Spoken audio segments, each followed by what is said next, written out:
ठंड शायद विलंब से चल रही है और बहुत धीमी गति से ठंड आ रही है, लेकिन राजनीतिक गर्मी बड़ी तेजी से बढ़ रही है।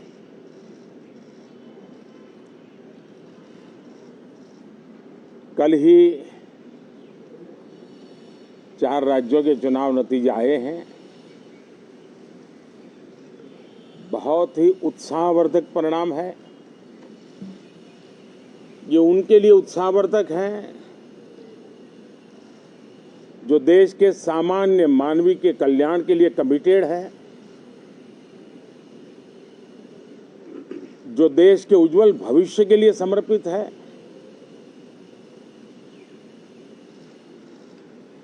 विशेषकर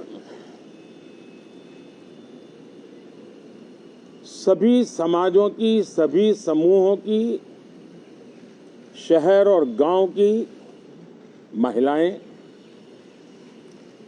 सभी समाज के, सभी समूह के, गांव और शहर के युवा, हर समुदाय के, समाज के किसान और मेरे देश के गरीब, ये 4 ऐसी महत्वपूर्ण जातियां हैं जिनका एम्पावरमेंट, उनके भविष्य को सुनिश्चित करने वाली ठोस योजनाएं और लास्ट माइल डिलीवरी,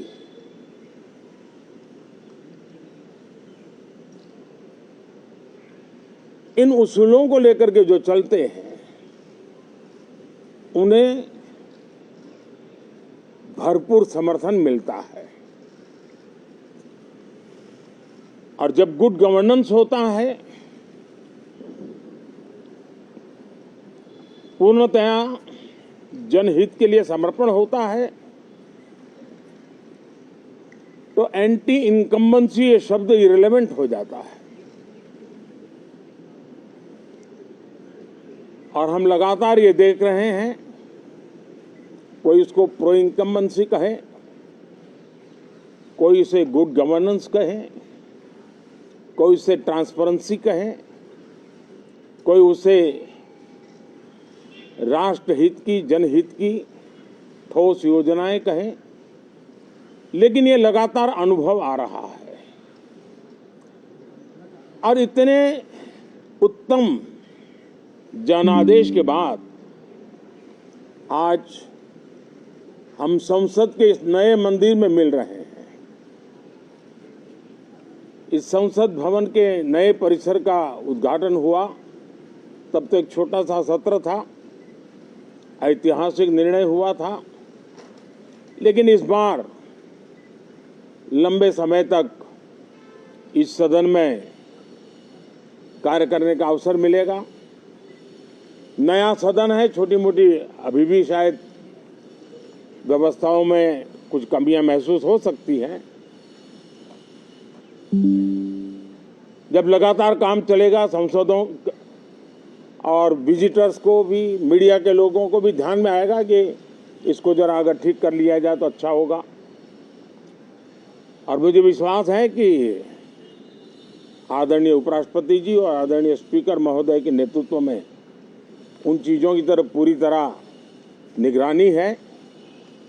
और आपसे भी मैं कहूँगा, कोई चीज़ ऐसी छोटी मोटी आपके ध्यान में आए तो ज़रूर आप ध्यान आकर्षित करना, क्योंकि ये चीज़ें जब बनती हैं तो आवश्यकता के अनुसार बदलाव की भी ज़रूरत होती है। देश ने नकारात्मकता को नकारा है।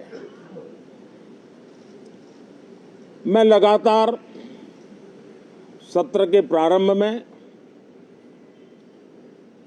विपक्ष के साथियों के साथ हमारा विचार विमर्श होता है, हमारी मेन टीम उनसे चर्चा करती है। मिलकर के भी सबके सहयोग के लिए हम हमेशा प्रार्थना करते हैं, आग्रह करते हैं। इस बार भी इस प्रकार की सारी प्रक्रियाएं कर ली गई हैं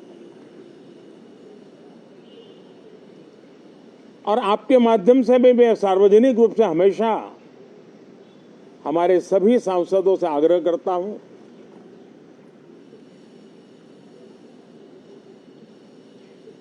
लोकतंत्र का ये मंदिर जन आकांक्षाओं के लिए, विकसित भारत की नींव को अधिक मजबूत बनाने के लिए बहुत महत्वपूर्ण मंच है।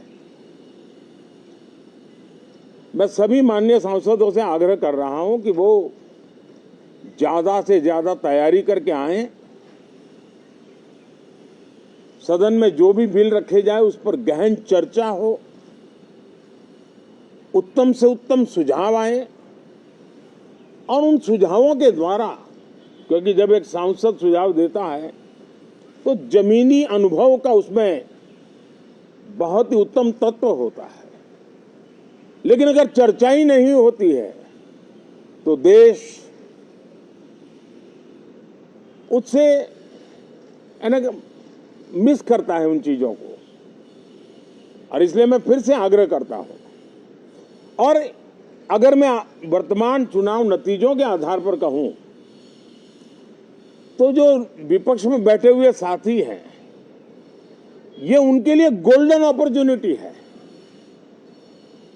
इस सत्र में पराजय का गुस्सा निकालने की योजना बनाने के बजाय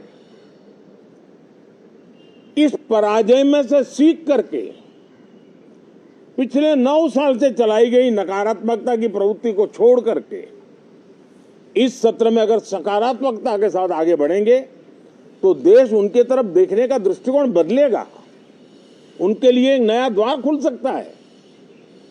और वो विपक्ष में है तो भी उनको एक अच्छी एडवाइस दे रहा हूं कि आइए, सकारात्मक विचार लेकर के आइए। अगर हम 10 कदम चलते तो आप 12 कदम करके फैसला लेकर के आइए।